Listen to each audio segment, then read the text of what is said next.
Ah, ako'y nawawalan. Sa key-verse natin ngayong hapon, yung devotion natin ay matagpuan dito sa 2 Chronicles chapter 7 verse 14. Sabi dito, ngunit sa sandaling ang bayang ito na aking pinili ay magpakumbaba, manalangin, at hanapin ako, at talikdan ang kanilang kasamaan, diringgin ko sila, patawarin ko sila, at ibabalik ko sa kanilang lupain ang katiwasayan at kasaganaan. Shall we pray?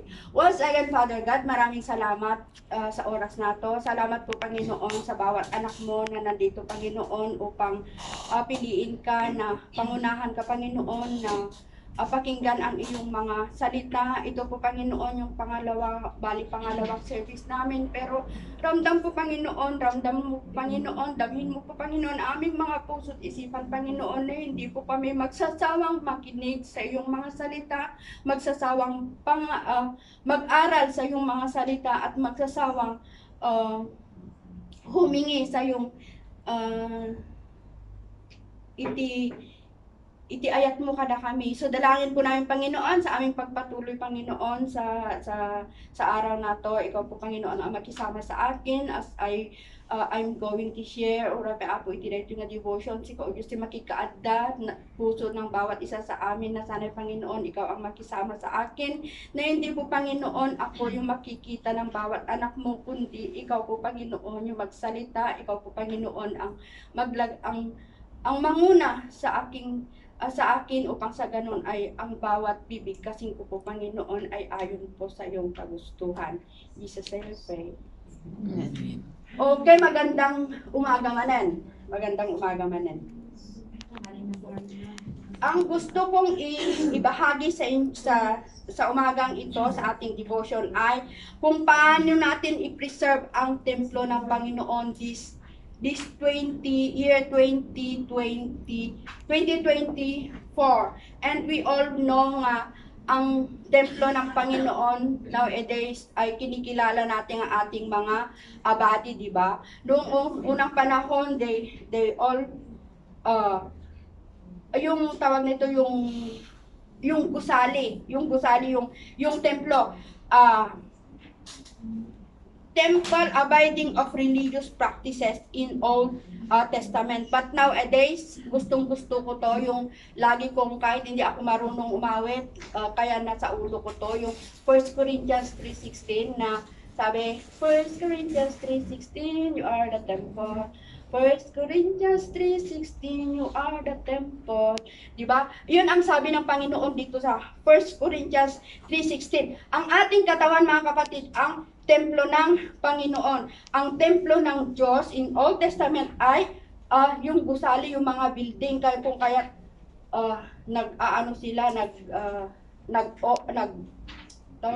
I cannot speak with my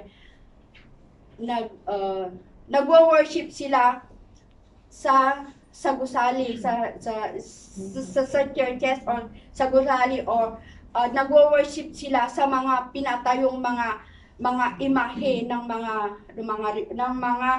ribulto. Kung ikumpara natin, mga kapatid, ang templo ng Diyos sa Old Testament at sa templo ng Diyos sa ngayong kasalukuyan, paano natin i-preserve ang presensya ng Panginoon sa ating templo, o kaya sa ating mga puso. At may nakita ako ditong tatlong kasagutan. Ito yung una.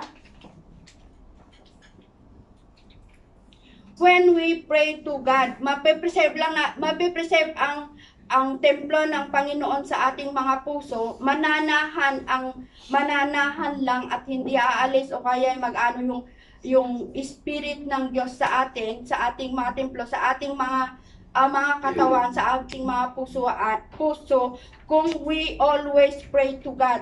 nasabi dito, gusto ng Panginoon na sa Kanya lamang tayo mag-pray, hindi sa mga goddess na ginagawa ng mga ng mga nasa Old Testament. Sa Lumang Tipan, ang dami nilang mga sinasamba. For all we know, when we read our Bible, na hindi mo na maisaulo kung ano-ano yung mga sinasamba nila, yung mga Buddha, mga ahas, at marami pang iba yun. Pero ang sabi ng Panginoon sa atin ay, the temple is ourself, our puso natin. Ang kwento kong balikan natin ang kwento ni Elijah, ni Prophet Elijah. Parang hindi ayaw kong sabihin nagpustahan sila. No hinyati mapuuran, no malagpyo di nga istorya ijay Mount Bed. Saan nga ba yun? Doon sa Mount Carmel. Ang kwentong yun na kung saan napatunayan ng kung sino ang tunay na dapat pagsilbihan. Doon nakita, doon pinatunayan ni Prophet Elijah na ang prayer is so powerful. Doon niya talaga humingi ng tulong sa Panginoon na for the last time na talaga nga puuran na DJ din.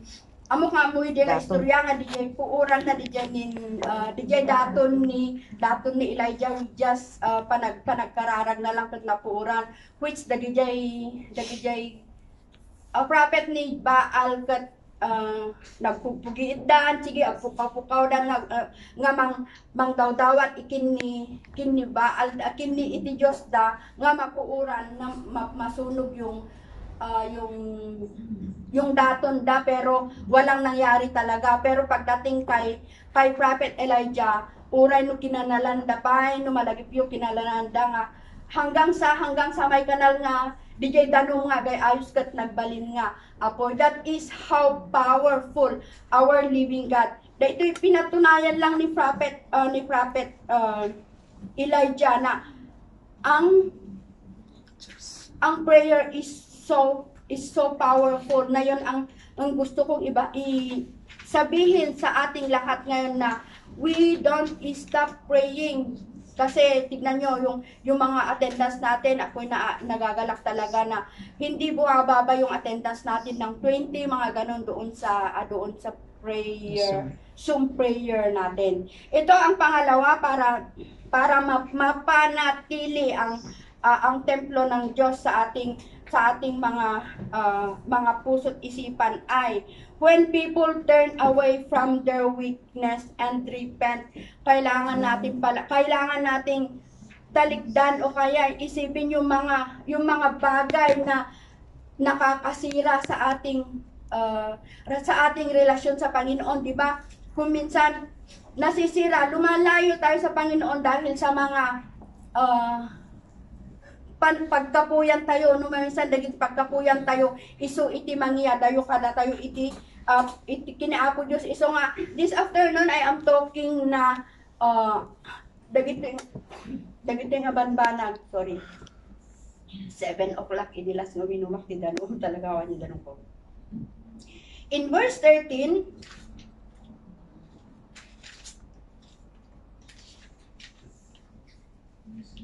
verse 13, kasi sa text natin is sa Chronicles 7:11 to 18.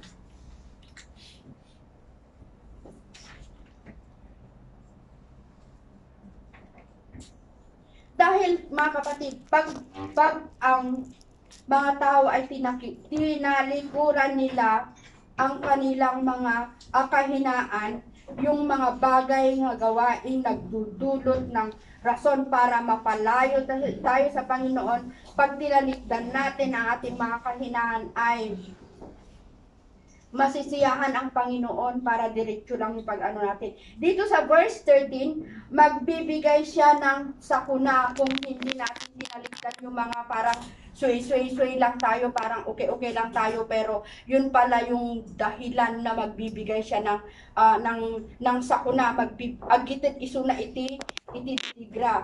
Mga kapatid, God is holy.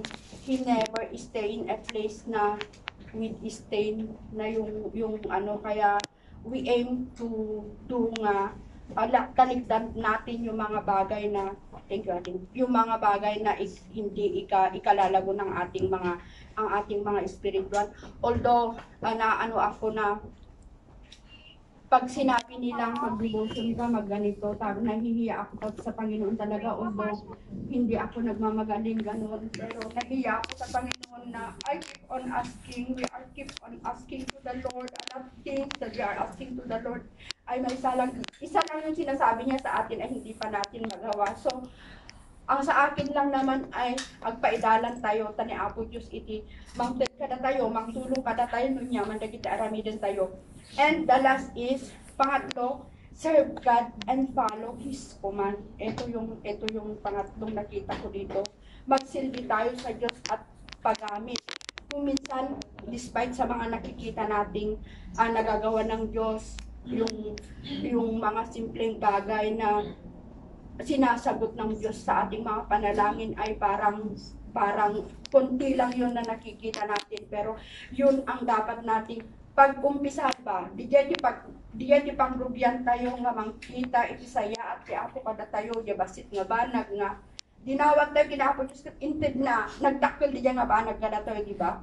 Nakikita nyo ba yung mga pinag-pray nyo na, pinag-pray natin na, nasasagot ba? Ako, pag nagsabi sa GC natin, okay na po yung yung number ganito, nasagot na po, di ba? Ang sarap-sarap sa puso. Sino sa inyo yung ganun ang kasi nga tirik na kasi ganun ang ano ko, and I go to pray. Thank you Lord for that. Thank you for that panang-answer mo. Uray pa iti nga prayer. God wants us to serve Him truly. Ang Diyos ay tumutupad sa kanyang mga pangako sa atin. Kung gagamitin natin ang ating mga oras sa Kanya, sa verse 18, maging matatag tayo, kaya nating pagsilbihan ang mga taong kung kaya nating pagsilbihan yung mga taong mamaya nawala na yung pinalit sa akin, ganun yung binigay sa ating mga kapalit ng pagsilbi natin sa Kanya, how much more ni Apo Diyos nga mangted kada tayo ti everlasting nga kankanayon nga panagsungsungbat kada kiti kararag tayo nga kankanayon nga makikakada kada tayo nga everlasting nga sukat uray pa dagiti aramiden tayo. Kung kaya't mga kapatid, sikapin nating manatili ang presensya ng Diyos sa Kanya, sa ating mga puso, sa ating mga buhay, sa pamamagitan ng laging manalangin, talikdan ang ating mga kahinaan. Sinasabi ko yung mga weakness natin, kahinaan at pagsisihan ang ating mga kasalanan. Pangatlo, pagsilbihan natin siya ng tunay at wagas.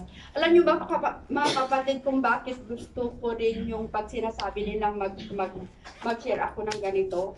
Yung nahihiya ako sa Panginoon na marunong akong magkwento. Di ba? Bakit hindi ko gagamitin yung karunungan kong magkwento para sa Panginoon, di ba? Ngayon lang mga kapatid ang aking maibahagi this afternoon. I hope na kahit konti lang ay may nakuha kayo para na naman ay may magamit na tayo sa ating pang-araw-araw na gawain. Thank you.